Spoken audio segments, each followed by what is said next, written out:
Hello everybody, welcome to another episode of Yarns with Andy. Today I've got Jimmy Corric, who's the pre-construction and innovation manager at NZ Strong.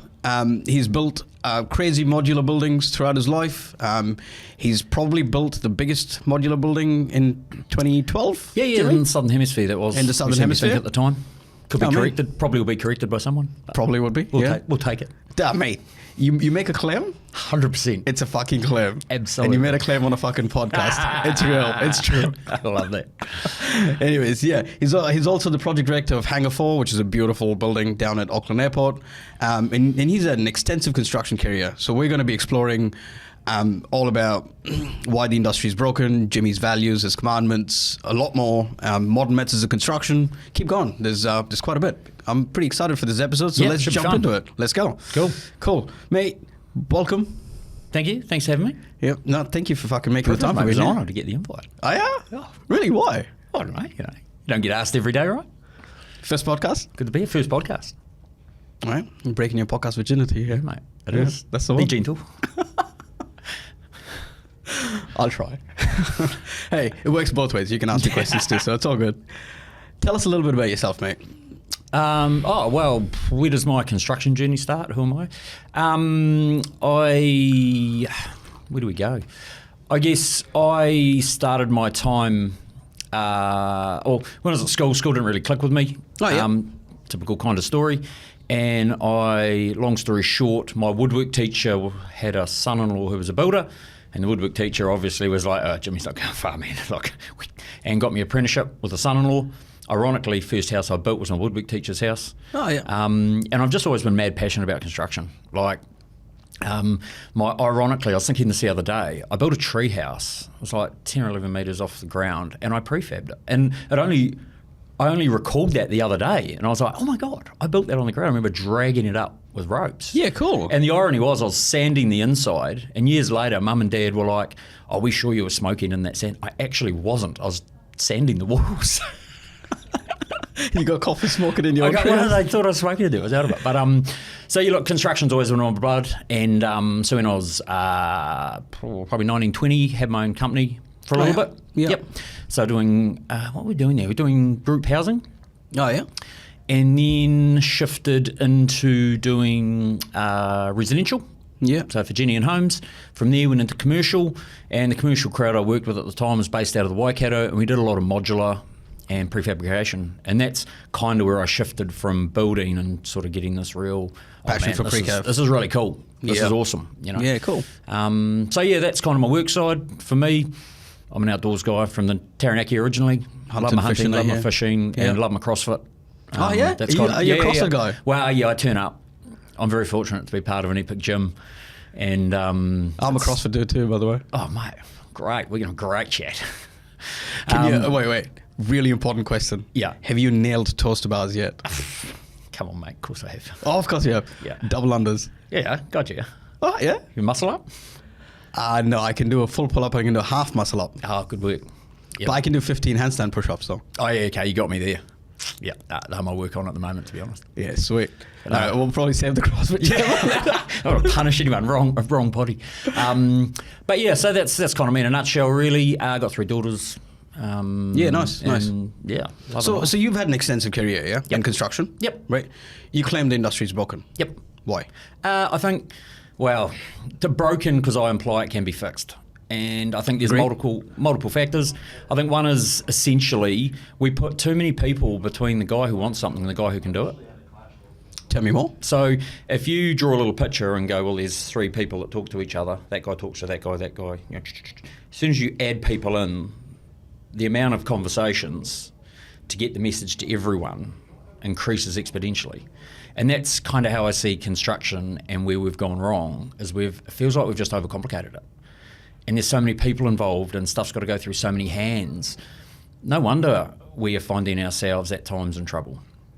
So I think that's a big one. I think we've lost our art.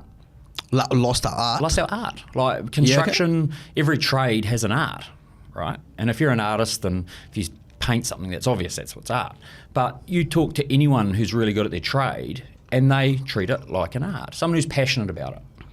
Yeah. And so, there's an art to building. You know, years ago, the Romans, they revered their builders, their architects were all, you know, up there in social structure. And it feels like now the trades are just this annoyance to get what people need, if that makes sense. Yeah, it kind of does. Yeah. And yeah. so I think there's a couple of things that we're kind of losing this passion in the industry for people who just want to build shit.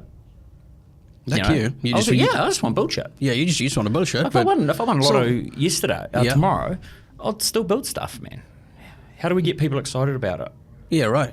And so, to answer your question, I think they're two of the underpinning factors. Yeah, okay. Do you have any examples of those two specific things? Okay, so let's break the first topic down, right? Yeah. Okay. I want to build a house. Yeah. Well, house is a bad example because residential is one. fairly Simple. Well, if you take a commercial project, Yeah, let's take a hangar in an airport. no, let's not do that. Let's just take a generic commercial building. Okay, let's take a factory building, right? Yep. For argument's sake. Yep. Right, I want to build a factory. Yep, and you want to stick something in the factory. Yep. And I happen to have the skill set To build that it. could deliver that for you. Okay, cool. So why don't we just So do I have that? the money. Yep, and I can do it. You have the skill. Let's go do it.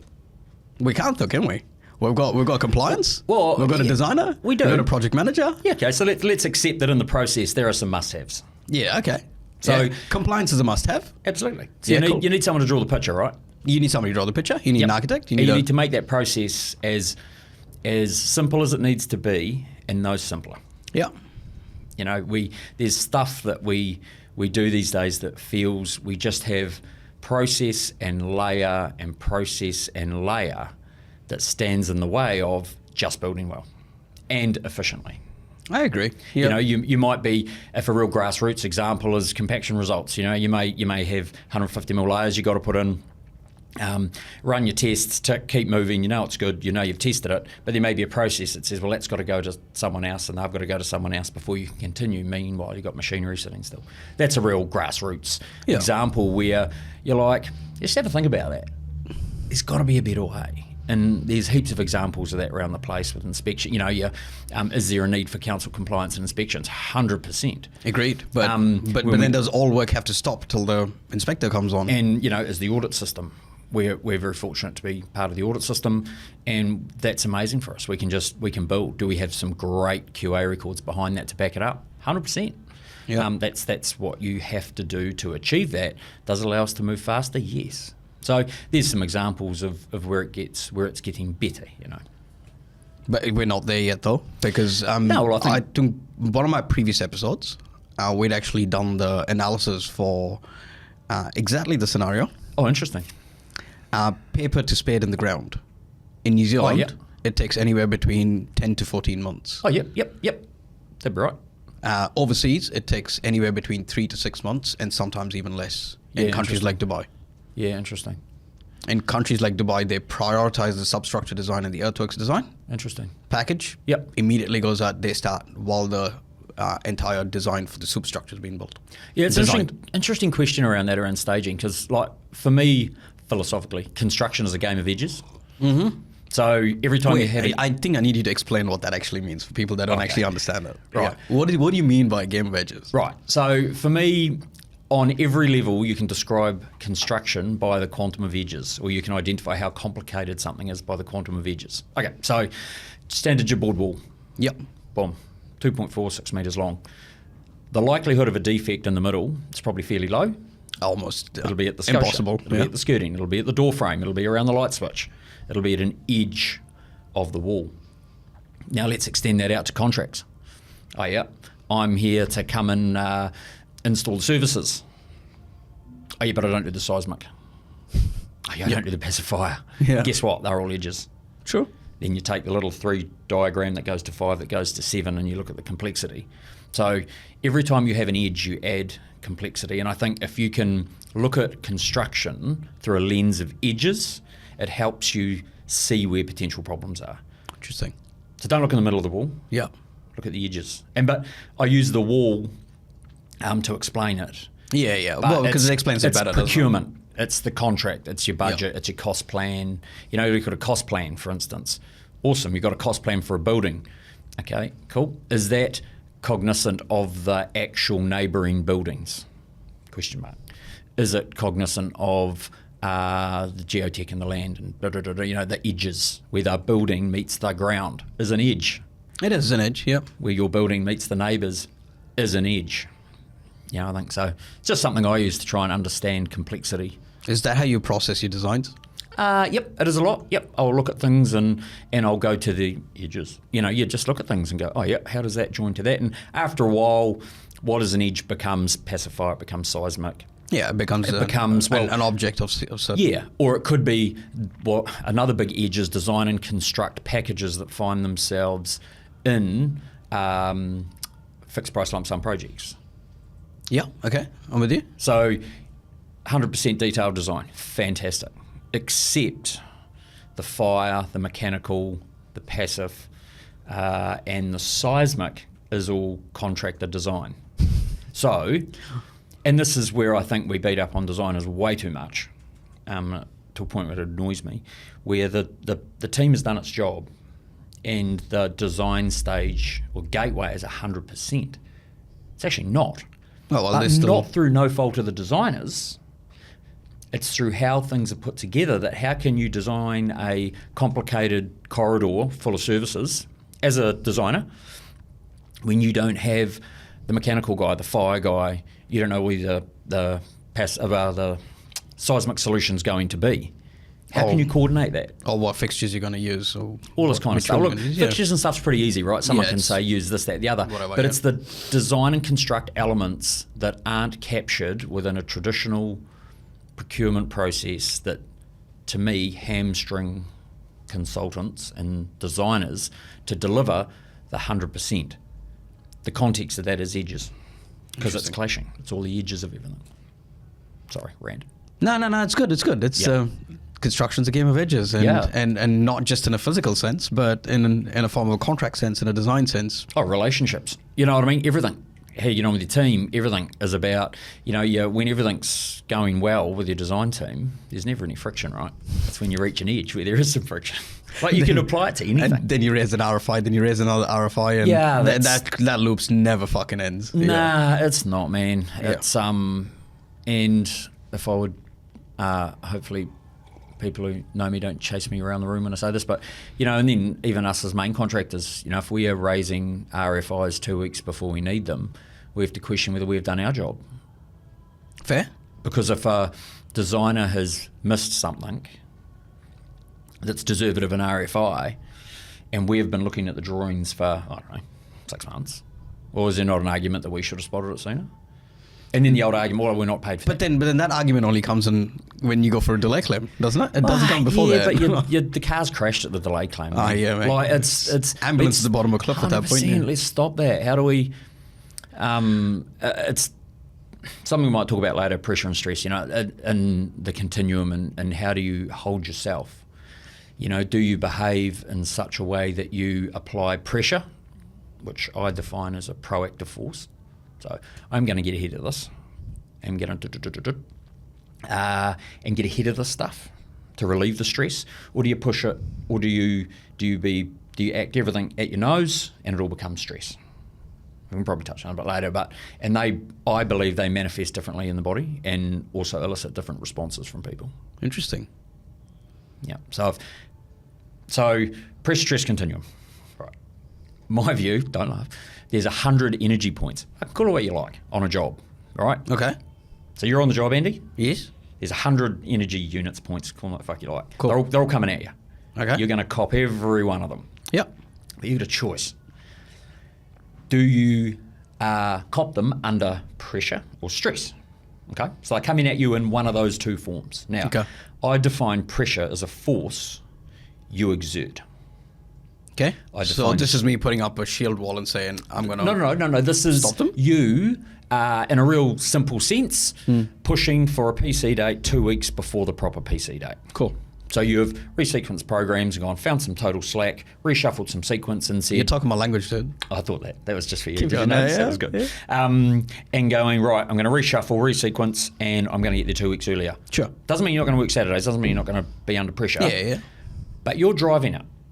And when it doesn't quite get there by a day, your pressure you have exerted has got you 9 days earlier before the stress that's pushed on you, which is PC. Right. Right? So think of it, Okay. you can call it So this is a self-management self-management thing. Yeah, self-management thing where you're 100%. putting those deadlines in so the stress doesn't catch up and 100%. completely fuck you over in the end. Yeah. So I'll go back to my 100 points. They're all coming at you. Yeah. Right? You can sit at the front of the job and this is, I'm not suggesting people do this, but this is just for explanation purposes. You can just let things happen passively on the job, and at the end, all of those points are going to hit you in a short time frame, bang, smoke you. Yeah. Or early, you start planning. You push a bit harder, maybe in the first 20% of the job. You make the early wins. You do what you can to get there so you're not under stress. And then, so if you're... But for which you need to understand your critical path, for which you need to have a good methodology, for look, which you need to... You need to be a decent human who knows how to interact with people. Well, to not get aka their in back Jimmy's up. words, don't be a dick. Yeah, just like understand that. Well, you take the designer example, right? Is that this is the thing us main contractors don't get. How many times are we there smoking design teams at the front end? Yet they're the ones that sign off PC. Yeah, right. Like, guys. Yeah. And what do we know about human behaviour? People remember how you make them feel. 100%. And if you sit there and smoke your design team at the front end because it's easy to do, Your life will be easier all the way through the project, yeah? it's coming. No-brainer. Well, yeah, but it's coming back at you.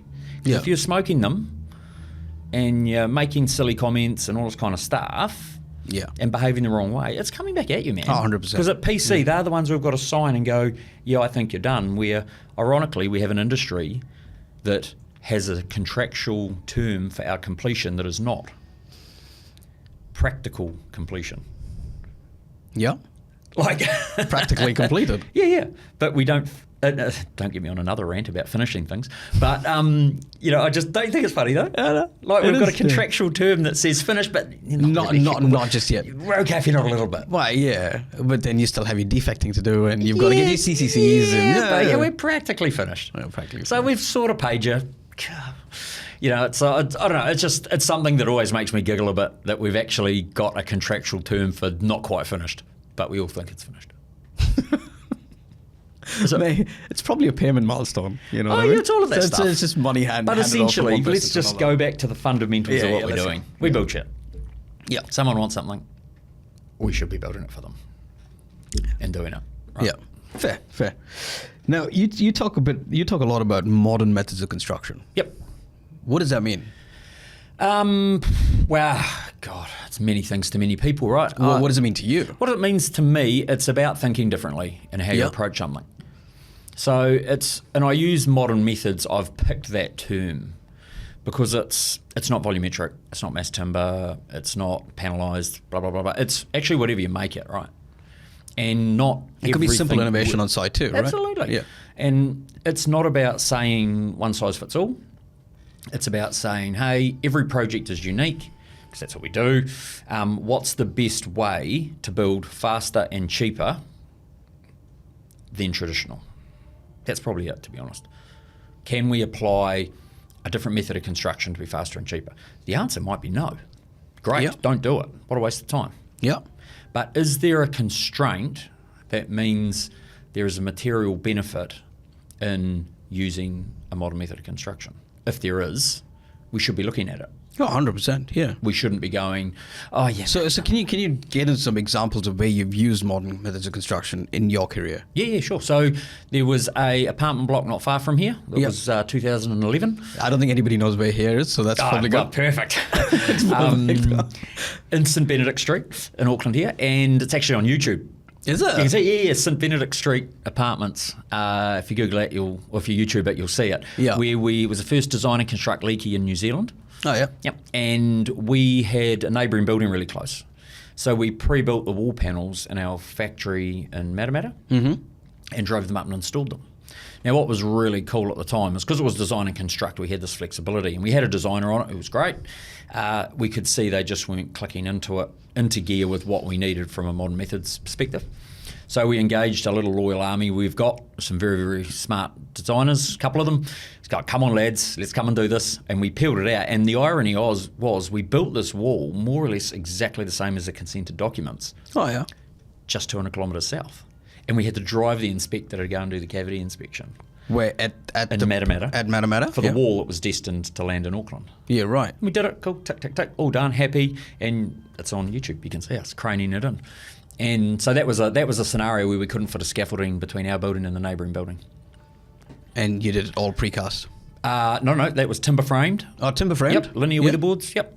Okay. It was literally looked like the consented in situ docks. Oh, shit. With minimum okay. change. I Yep. didn't realise it was a timber frame. Yeah. With the jib?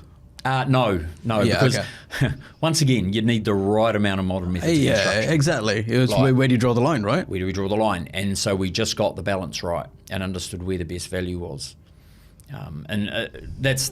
God, we're going So down you got rabbit the timber holes frame, you got the cladding, no Yes. services, and obviously... here. No, we just did them on site. Yeah. Of course Because you the rest did. of the building was there. We just propped the building. So that was one. Did another one back shortly after that one, actually, which was 468 prefabricated modules. So that was down in Whitaker Place here in Auckland. So what were you building? So it was a student accommodation block. Oh, yeah. And we Okay. were a super sub to a main contractor. Yep. And we built 468 pre-finished pods in our factory in Matamata, trucked them up and stacked them between 6 and 9 a day. Lego. Lego, yep. And, there was an issue with temporary waterproofing. They got wet. Yep, niggly, not going to lie. It was a pretty gut-wrenching time. I'm not... But there was a whole bunch of stuff that went really well. Yeah, right. Look, insurance covered it. We got there. We finished on time. What fantastic learning. And we learnt so much Yeah. from that project. Oh, yeah. And I guess down the modern methods route, it was this really interesting observation afterwards. And recently I presented at Prefab NZ and I titled my talk, How Do We Keep the Sparrows from the Sheds? Because I walked into that shed circa two weeks, month later, there was nothing. And we had been going absolutely balls out. A team had been down there who were running the modular factory, done an amazing job, smashed these pods out, and then there was just nothing. As a pipeline. Oh, as a pipeline? As a pipeline. Oh, yeah, okay. And so- now I get what you mean. Yeah, right, yeah. okay, as, So- as a pipeline, right. So we did all the stuff. We built these jigs. We did all this really cool stuff. You had all the setup, but nothing to follow. We was 2.0. Do you know why, Jimmy? I have a Go theory on. behind that. Go on. I actually have a theory because a theory imparted to me by one of my previous podcast guests, Vincente Valencia. Right. He sat down here and told me, Andy, do you know what? In New Zealand, we actually don't have vision. Oh, I yeah, I'll said- take that. And I said, what do you mean, Vincente? And he turned around and said, so you tell me where New Zealand's going to be in the next 30 to 40 years. And I sat and I thought about it and I went, I fucking couldn't tell you. He said, exactly. I don't think anybody could tell you. That's really powerful. That is really powerful. He said, I don't think anybody could tell you. Are you going to be a nation that's run on railways, or do you want to get from Auckland to Wellington in about 4 hours by high-speed train? Where do you want to be? Or do you want better airports? What's your mode of transport? What's And I your said, why? I don't know. We do a bit of everything. We throw a bit here, we throw a bit there. And he said exactly that. So you build a little road there, you build a little bridge there, then what do you do next? Oh, we don't know yet. We'll figure it out as we go. Well, it's interesting actually. I recently caught up with someone who I got a hell of a lot of respect for, and she works with a lot of young people, and she said that one of the most scary things from her perspective was our lack of curiosity, and this resonated with me. Yeah, right. Like, and this is, we're starting to diverge a little bit here, but it's all That's okay. kind of the same, is that, and you got to be curious about stuff. You got to be like, how does that work? How does that come together? And I think this starts to come back to modern methods of construction, where you start to say, okay, how do we build that better? And you don't let prejudice, bias, or any other thoughts come in. They call it green hat thinking, right? Where you just go, right, no bad ideas, go bang. And it's very cliche. Yeah. But, we could use helicopters, we could do this, just let it roll. Just let it roll. Because the answer may not lie in any one of those bits. But in all of But them... you squeeze them together and the juice that drops out may give you the answer. Yes. Or it may, and just someone in the room might be like, oh, hey, we could actually just do something. So a really good example with Hangar 4, I will claim, world's largest clear span timber aircraft hangar. The one in China that's bigger has got steel in it. So, Southern Hemisphere, mate. well, yeah, okay, we'll take that. But we had some cable trays to put up, right? Yes. And so it's really easy to go, hey, let's put all the cable trays on before we lift the trusses. No, actually, the right thing to do, we identified, was just to put the screws in the brackets that hold the cable tray. Okay. Because the cable tray was really quick to put on at height. What took right. a lot of time was putting the little screws on. Okay, so you put the screws on. So we put the little unistrut bracket, and then we just lifted the cable tray up. And ironically, the Sparkies were amazing. They were like, "Oh, if we're coming on Sunday, are you happy with us to take it off in the week? Coming on Sunday and use all the EWPs?" And we're like, go for it. And so we ended up with this really cool solution through green hat thinking. Whether the team knew they were doing it or not, it's just where we ended up because everyone had a bit of capacity, a bit of time to think. Which kind of, Jesus, this is a rabbit warren. Are we going to come back through the same way we came with this chat? But that space to We'll think. get there, mate. Hey, I've done this 90 times. Yeah, right. You're done. You're an old hat. I'll bring you back. Attaboy. But yeah, that space to think and capacity for people is related modern methods once again. Because if you think of everyone as a vessel, we're all a cup. Some people are a 44-gallon drum. Some are a shot glass. Doesn't matter. No matter what you can do, when you're at capacity, water ends up on the table. Yeah. And so in this industry, we have a really good habit of making sure everyone's at 100%. 110 probably. And so, push way beyond the limits. Well, you are, and the 10%'s on the table. Yes, right? It always is. It's That's not the getting old done floor. right. It's 100%. So if we can leave everyone with 20% capacity, then suddenly people are having the time to think, to green hat think, to do that things fuels better, innovation. Which fuels the innovation. It fuels the want and leads into this art I talk about of construction, where you can just build things well, like they should be. Like, it seems a bit woke, but it's just like, man, construction is a bit of an art form. I agree. You know, like you look at truck driving is one of the dying arts. Right. You know, you look at, there's so many trades, so many jobs on site that we just discount. Man, a good truck driver is amazing on site with artics and turning trailers and all that. That's an art, man. That should be respected. It's not. Yeah, I couldn't turn a trailer right. I couldn't reverse that. All of these things have this, and it seems that it's all just about the cost plan, the bottom line. No, sorry, that's a broad statement, but it does come about a lot about bottom line, cost plan. So you talk a lot about leaving this industry in a better place. Yes. The legacy. Yeah. What does that mean to you? It means doing what you can with what you got. Okay. So, do you have a sphere of influence? Yes. Everybody does. So, I think we all have a responsibility in this industry to use that sphere positively and leave it better in some way, shape or form. It may be technically. It may be the way you deal with people coming through under you. It may be in modern methods of construction. Like, it's not just about concrete and nails, man. Like, we're a relationship industry. We are a purely relationship 100%. Industry. You are more than concrete and steel. Yeah. We are a relationship industry. Yeah. And so for me, it's doing what you can with what you got and just trying to make the best. You don't get right. I don't get right all the time. No one does. Have you read that book, Legacy? No. By it's all about the All Blacks and the right. No. You should read it. I reckon you'll really enjoy that book. Yeah, right. And they have similar thought patterns and behaviors and about how the All Blacks behave. Yeah, interesting. Them leaving their number in a better place than when they took it. Yeah, you're right. Well, it's that kind of thing, right? We're custodians of it, and it's like no jobs too big for anybody. Yeah, right. You know, like the All Blacks will sweep their own locker room. Apparently. Yeah, that's awesome. Yeah, I have heard that. I haven't read the book, but I've heard that, and I've heard the borrow the jersey. You know, you only ever borrow the jersey. Yes. And I can't believe I'm talking about this about construction, but it just feels relevant to me. It's very related. Like you, man. Yeah, it's no different. It's a team sport. What are we doing in construction? It's a team sport. Yeah, absolutely. Yeah, it's that's why they have an 80-ish something % win rate. That's insane for any sports team in the world. That's mental. Yeah, it's wild. It is fucking crazy. But yeah, so what are you doing personally to leave a legacy behind, Jimmy? I am trying to think. Yeah. And just pause and think and just, this sounds dumb, but just do it better. Like, just how do you look at things objectively? Okay. Without ego, without fear. Like, man, and I don't get this right. But how you fucked up. You fucked up. Put your hand up. Cool. Yeah, Sweet. but No, that doesn't matter. even acting out of ego and right. acting because of fear, do they stand in front of the right outcome? If they do, then drop it. Now that's so hard, right, for us all. But it's something I try and practice. I don't get it right all the time, but that's something I try and do. Is just be like, yep.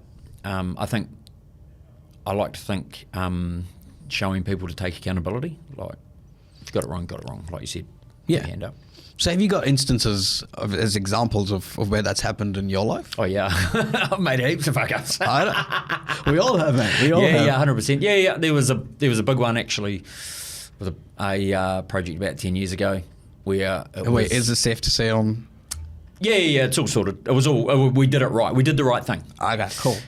So just remember you're being recorded. Just say it. It's fine. It's fine. It's fine. No. It was our first of a kind project, and I did a bunch of 4284 testing.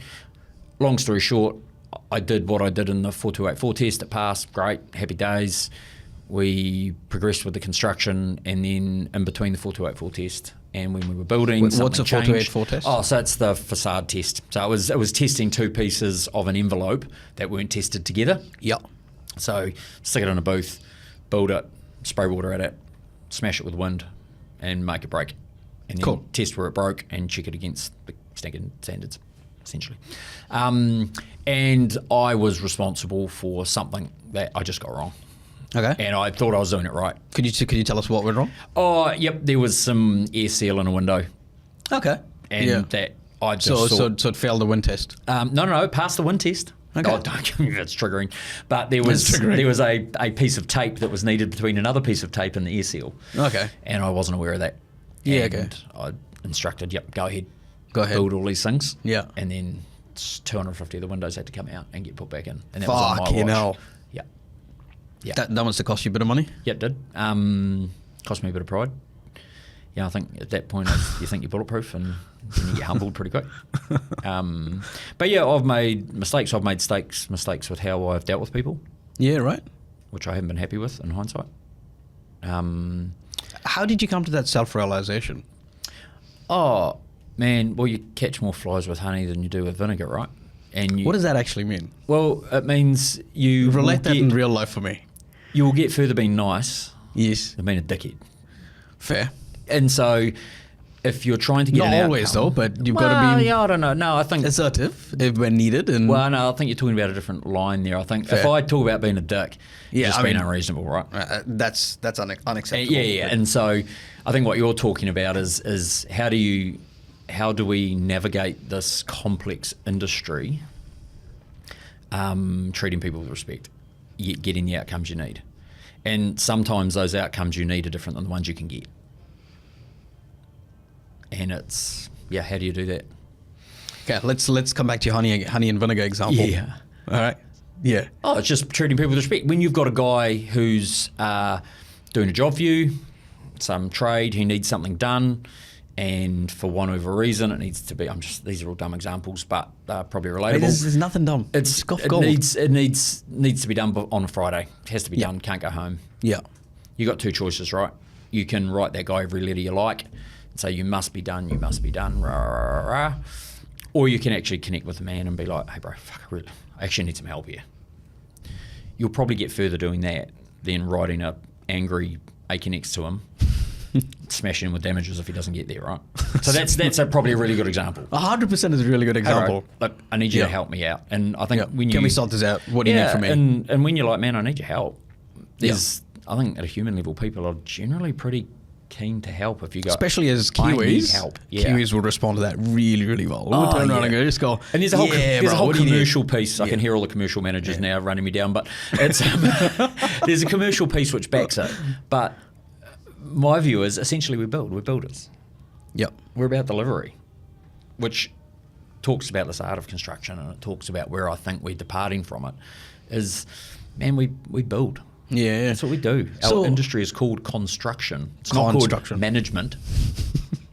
Maybe we should construction. Maybe we should rename it management because that's what we do right now. Yep. Guilty.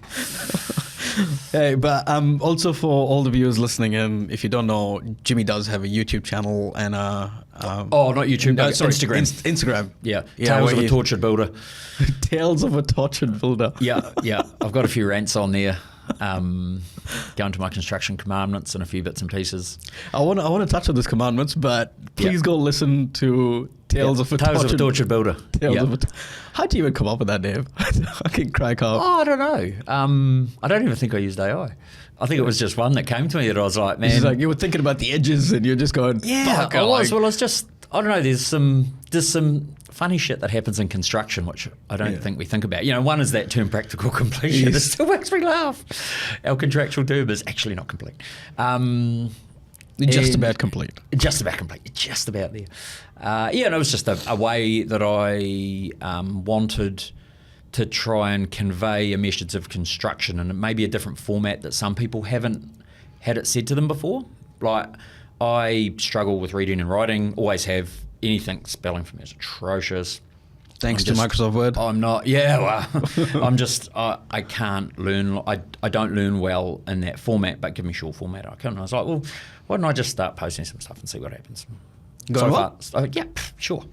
Sure. Like, I don't know. Okay. Yeah, it's kind of there, and I should do it more, but it's something that I just want to chip away with in the background, and just pull. I think it's about pulling the human side into construction a lot. 100%. I think that's a piece that the emotional layer. Yeah, and I don't know, and also, but being really honest that I don't get it right. Like I sit here and say this stuff, and I'm not like I'm preaching it. I'm just like, fuck, that's what I'm trying to do. But here's the whole reason I started this podcast as well, right? Is to not solve all the world's problems, but at least try and talk about it and actually identify what they are. So we as a community collectively can actually work towards a better construction industry. Oh, that's it. And how do we, and that takes many shapes. Like one for me, I don't mind telling people what we've done. So at that hangar project, I was really open with our innovations and what we did. Yeah. Because they were actually really simple. Yeah. But if someone learns from that, and I now know of other projects that have used hinge base plates. Yeah, cool. Because we come up with an idea to hinge them up, the trusses. And I've seen that on other projects now. Now, how cool is that? Yeah, 100%. An idea that ironically was 4th of September 2018, because I've got it written down when I took a photo of it and sent it to my engineer. When him and me came up with this idea of hinging. How cool is it that benefit and that little bit of learning has now been used by someone else. 100%. And then they grow that idea with their belief system and their history. And then someone that grows on. And does something else and it gets better and better and better. And so how do we make our industry better through information sharing? But we don't share information, Jimmy. No, we don't. There's no platform for us to share information. No, which is a real shame. There's no going where there's bring all the innovation in this industry together and go, what's actually working, what's not working? How do we then share all of that information around and grow together? Yeah. No, I agree. It's all about, this is my patch and I'm going to fucking protect it. Yeah. Do you know how much of that do we see, you know? Yeah, we see that frustrates me, eh? I've been pretty lucky. There's a few, yes, that goes on. I agree. I don't know, maybe because I put it out there. I've been quite lucky to be able to have some really open conversations with other main contractors, which have been really cool. Yeah. You know, it's like we have a shared engineer between me and another construction company who we have an immense amount of respect for. And it's almost like if he's drawn it, we'd both work to try and make sure that it worked. You know what I mean? Yep. I don't know whether that's deliberate as such, but that's how I feel about it. I'm like, well, should he drew the picture? Oh, man. No. If I could do anything to help that, to make sure that was protected, even though it's nothing to do with me, shouldn't we share that knowledge? Don't we have a 100%. obligation to in the industry to try and get better? And if you take the lens of mass timber, which, yes, I'm madly passionate about, yes, it's an industry that's learning and has a lot of negative press around it. Great, bring it on. But let's spread these learnings so we can get more successes, more things going well. Yep. And one of my other statements. Thank you for coming onto this podcast and sharing your learnings, mate. That's really cool.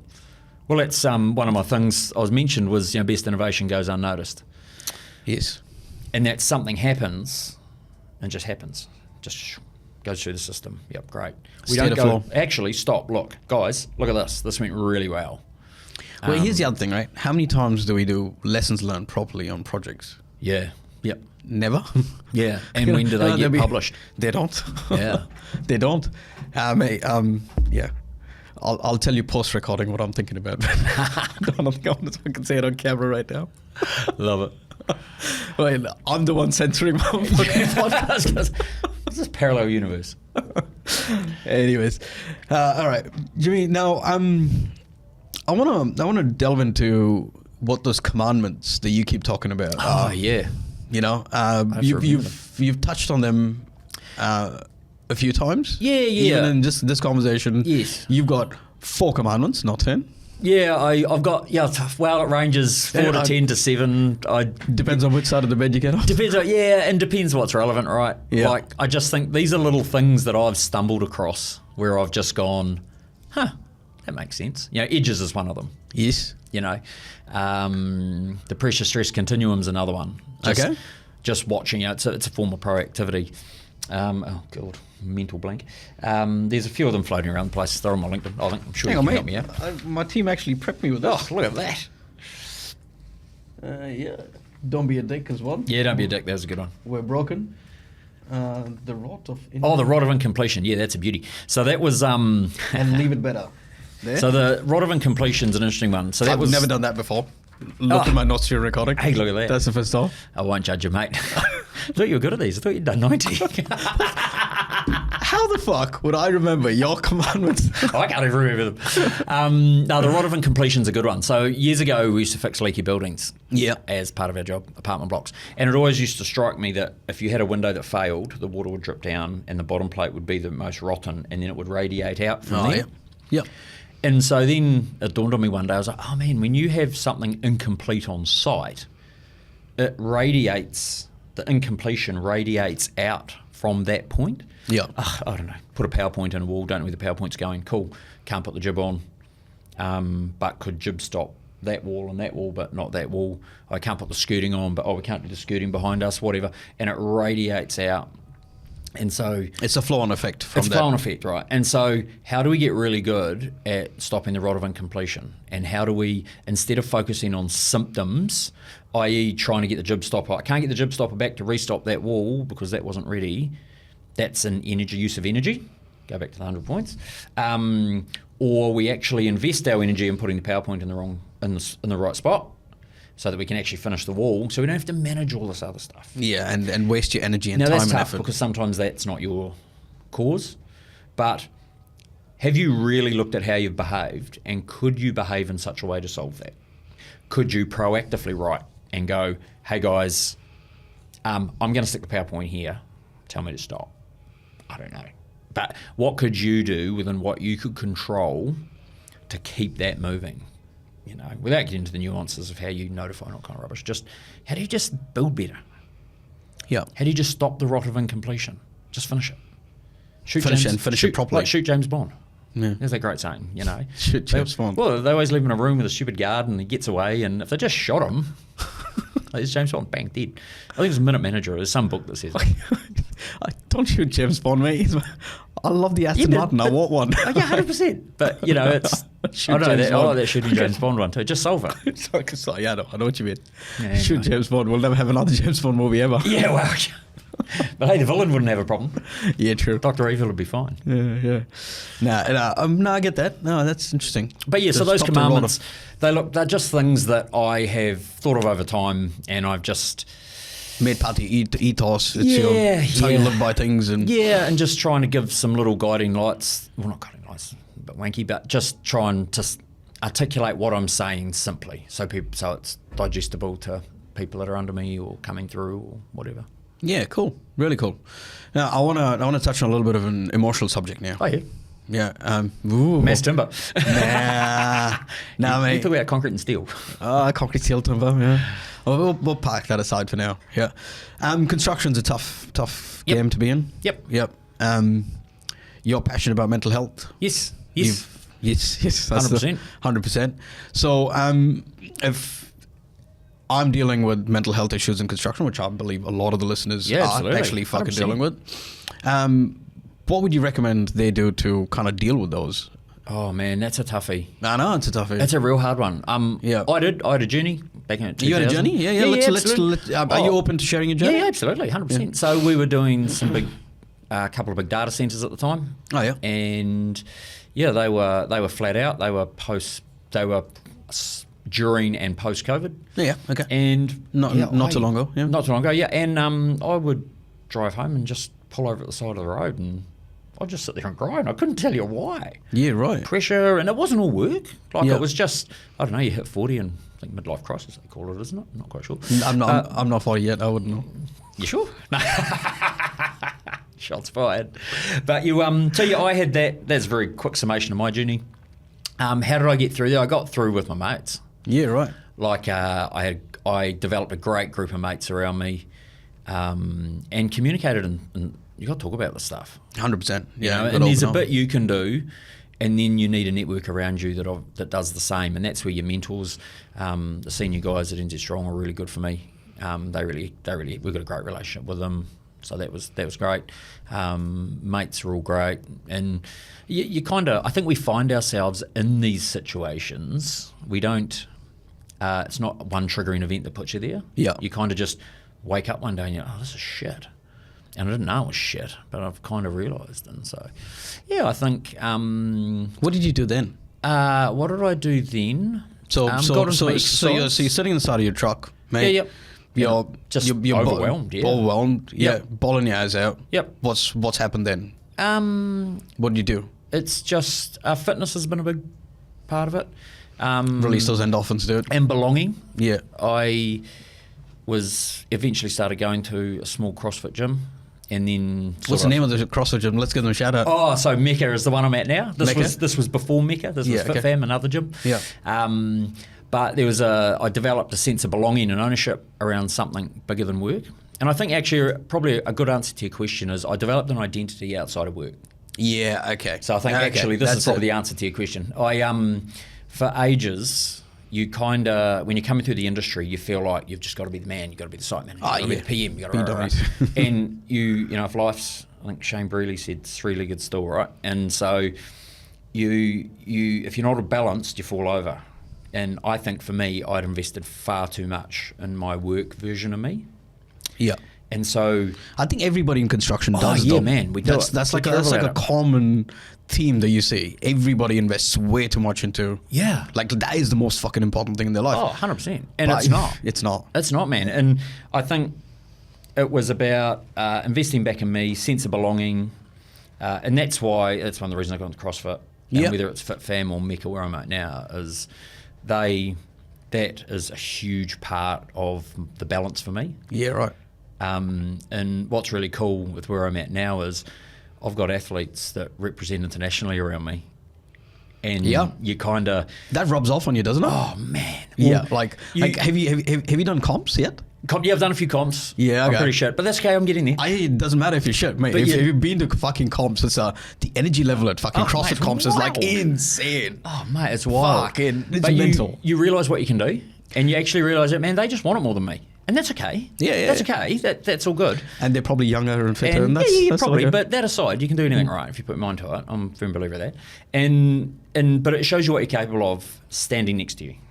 It's not you're not watching it on a screen. You're not doing that. And I think that I draw a lot of energy on that side of it. Yeah, right. Actually, no, you fucking can do this. Yeah. And so that kind of gave you the little mental stability too. The conversation now. But what got me there was just belonging, I think, something bigger, and definitely about just being more than a work identity. I think that's really dangerous. I think for anyone coming through, protecting your outer work identity is really important. I fully agree. And that's the family, that's the personal life. Mother, father, it's sports club, it's whatever identity that is for you. Don't let go of that. That would be the thing I would change. Yeah, mate. Good on you. Yeah, I'm right there with you because I had my own challenges as well, mental health, and Drew Knowles got me over it. He's the person I went and spoke to. Yeah. And, I did 6 months with him. Great guy, practically saved my life. Yeah. I was drowning in the bottom of a vodka bottle. Yeah, well. And yeah, just starting the company and everything was overwhelming, dude. Yeah, I bet. It's massive. Everything was overwhelming. I was working 16-hour days. That was normal. Yeah. And that's it. And we just, in this industry, we grind. Yeah. And I think there's a detachment from the human side of construction a lot. A lot, maybe that's strong words. It's like, the problem is it's all deadlines. You've just got to fucking finish it by that date. But then prior planning prevents poor performance. Well, it does, but I say all this and then I'll go out and run a job and find myself the guy who's pushing a team to deliver on time. And it's this... how do you break that cycle, Jimmy? How do you break that cycle? It's commandments for me. It's that... See, it's your little commandments. It's just planning. It's trying to be proactive. And then if you kind of go, hey, let's have the time to think, let's have the time to plan, let's execute well proactively, let's not be a dickhead, let's keep an eye on the edges, and let's chuck some mass timber in it because that's just cool. You had to bring the mass timber in there, did you? We'll be fine. Okay, so our final wrap up, right? Okay, so there's somebody in the industry going through this broken industry and is having a difficult time with mental health, right? Which one of your 4 commandments would you turn around and say, apply this? I don't have one for mental health, which is terrible, but I think it would be that... It would be the mental health? It would be the identity. And that's what you recommend that they focus on? Protect your identity outside of construction. And that's what you recommend they focus on? 100%. That would be... More than any of your commandments? For mental health, I would be... And if it's for fixing the industry, what would that fixing the industry, I'd say it would be whichever commandment best fits your problem. Ah, okay. So now the audience have a challenge now. They've got to go figure out what your commandments are. I'm going to go remember what they are. You need to put a video out. No, they're that these are your 4 commandments. Yeah, right? Yeah, they're on there. I've got a few on there. But yeah, I think it's just a hard industry that takes a lot out of you, and you've got to protect who you are. Yeah, I fully agree with that. And on that note, Jimmy, thank you so much for making the time for being here, mate. Oh, mate, no worries. You've been an absolute legend, and continue doing all the fucking great work you're doing. You'll try. We'll try. And yes, remember those commandments and put them out on Tales of a Tortured Builder. Yeah. There we go. That's the one. My man. All right. Thank you, Jimmy. Cheers, mate. See you, mate.